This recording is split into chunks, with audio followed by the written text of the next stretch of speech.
Olá pessoal, aqui é Leonardo Montes, diretamente do campo, da região de Uberaba, Minas Gerais, trazendo mais uma reflexão.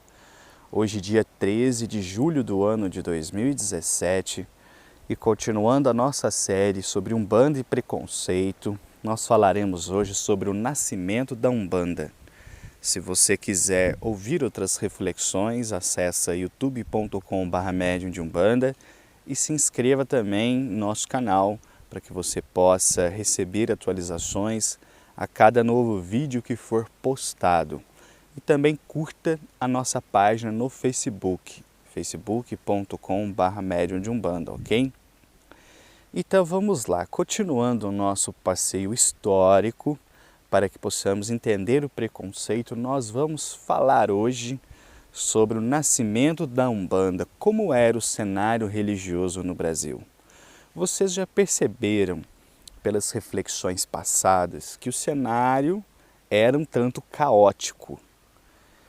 A única religião que aparentemente mantinha uma certa conexão com uma espiritualidade sadia era o espiritismo, vulgo kardecismo. Todas as demais, no que se refere à prática mediúnica, ok? A prática mediúnica, estavam ligados ali com espíritos não muito lá evoluídos, né? Basta recordar, por exemplo, que tanto na macumba quanto na cabula, trabalhos para a maldade dos outros era algo completamente corriqueiro, normal, aceito, belezinha.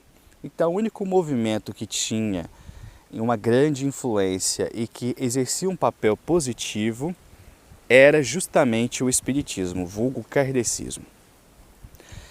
Eu costumo dizer que o surgimento da Umbanda era quase inevitável, quase inevitável.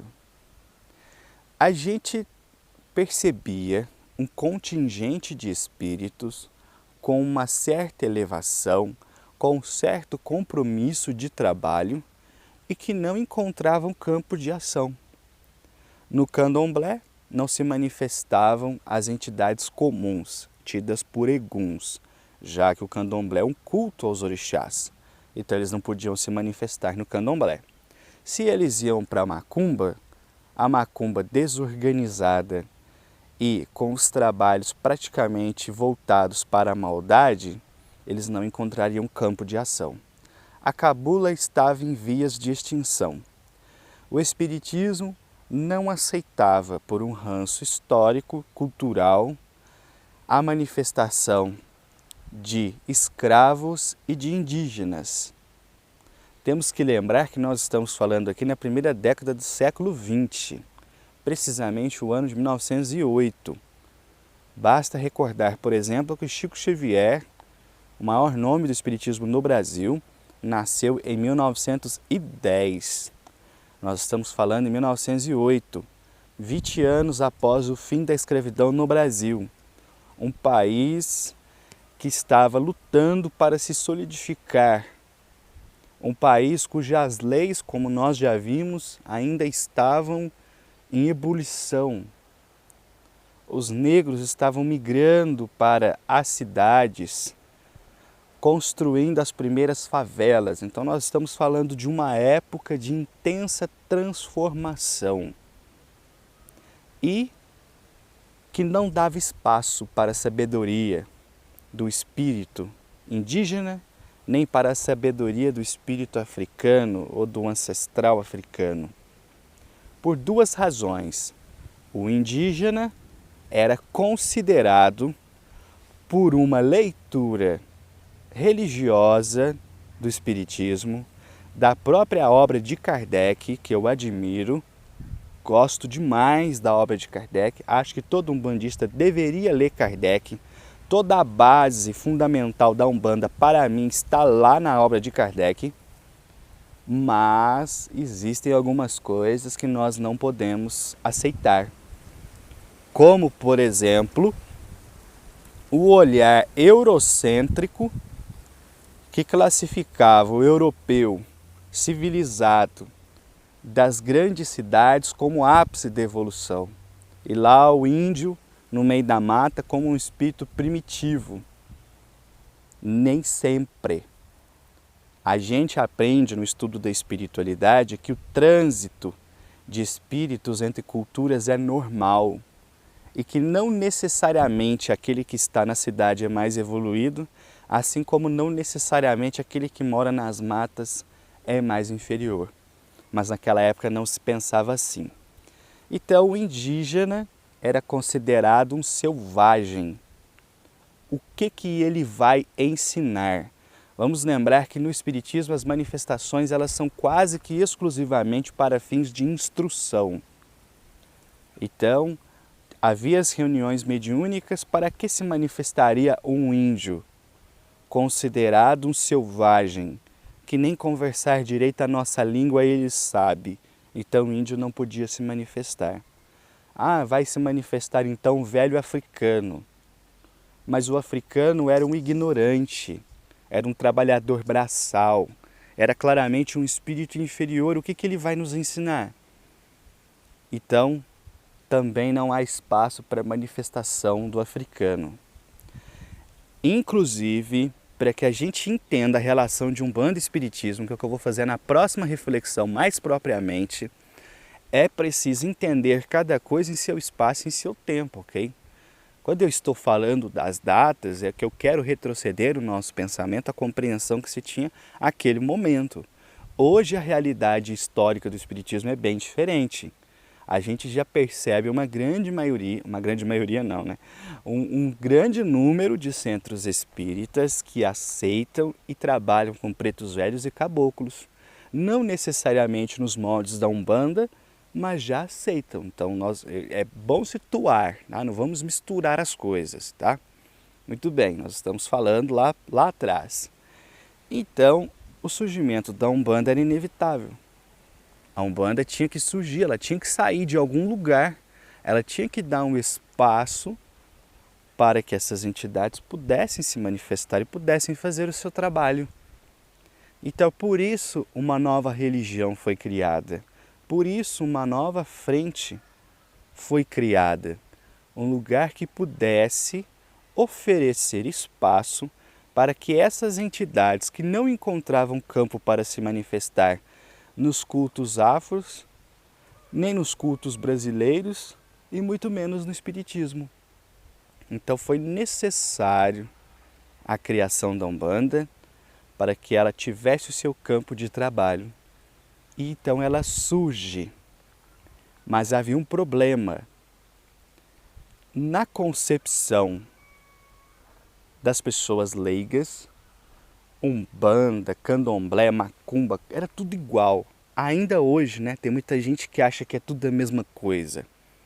E claramente não era. São movimentos diferentes, que eles têm uma raiz em comum, eles têm influências em comum, mas eles são movimentos diferentes, eles têm propósitos diferentes, eles têm técnicas e ferramentas diferentes para poder trabalhar, não é? Então, isso era muito difícil de ser entendido naquela época. Então surge o Caboclo das Sete Encruzilhadas, trazendo logo de cara que a Umbanda tinha uma raiz cristã. A Umbanda seria uma religião mediúnica, mas não trabalharia para o mal. Os espíritos se manifestariam para fazer caridade. Então aí já há um rompimento com a macumba. É diferente. Nós temos um propósito, e nosso propósito é fazer o bem na Terra. Então há um rompimento aí. E o Caboclo das Sete Encruzilhadas não queria apenas e tão somente fazer um rompimento ideológico, mas também identitário. Então é por isso que ele institui a roupa de trabalho do umbandista apenas a roupa branca. Por quê? Porque na macumba se usavam roupas coloridas. Esse reflexo que nós vemos hoje na Umbanda de mulher de vestido vermelho, homem de roupa preta, isso é resquício dessa época. Então ele quer romper com isso, ele vai falar, não, nós vamos trabalhar com roupas brancas. E a macumba não é justamente conhecida por conta do atabaque, né? Do tambor da macumba, então nós não vamos ter atabaque. E nós não vamos bater palma, que era outra coisa também que se fazia muito na macumba. Então, quando hoje se diz, a Umbanda do Zélio não usa roupa colorida, a Umbanda do Zélio não usa atabaque, a gente tem que entender que o propósito do Caboclo das Sete Encruzilhadas era fazer um rompimento entre macumba e umbanda, para que a sociedade entendesse que a umbanda é um movimento diferente, que tem um propósito diferente, que tem uma moralidade e que as manifestações têm um fim útil, que é a caridade. Então é por isso que não se tinha, e até hoje a tenda espírita Nossa Senhora da Piedade não usa atabaque por conta disso.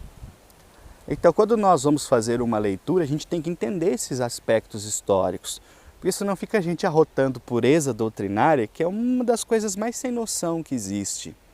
A gente tem que entender o porquê. Por que não tinha? Era um rompimento histórico.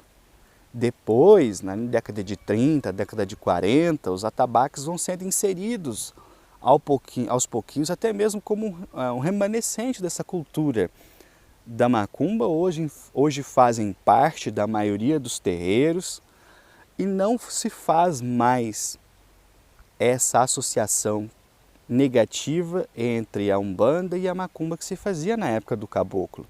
Então tinha um motivo, tinha um porquê para que ele trouxesse aquelas regras rígidas, porque o movimento ele tinha que vingar, ele tinha que prosperar, ele não podia morrer. Era uma nova frente de trabalho da espiritualidade na Terra que não poderia nem queria ser confundido com manifestações espirituais negativas. Então é por isso que não tinha. Acho que fica um pouco mais claro agora, né? Entender essas relações, por que tem casa que tem atabaque, por que tem casa que não tem. Tudo começa aí, nesse período. Bom, eu vou parando por aqui. Espero que vocês tenham gostado. Se você quiser ouvir outras reflexões, acesse youtube.com/medium de Umbanda. Um abraço a todos.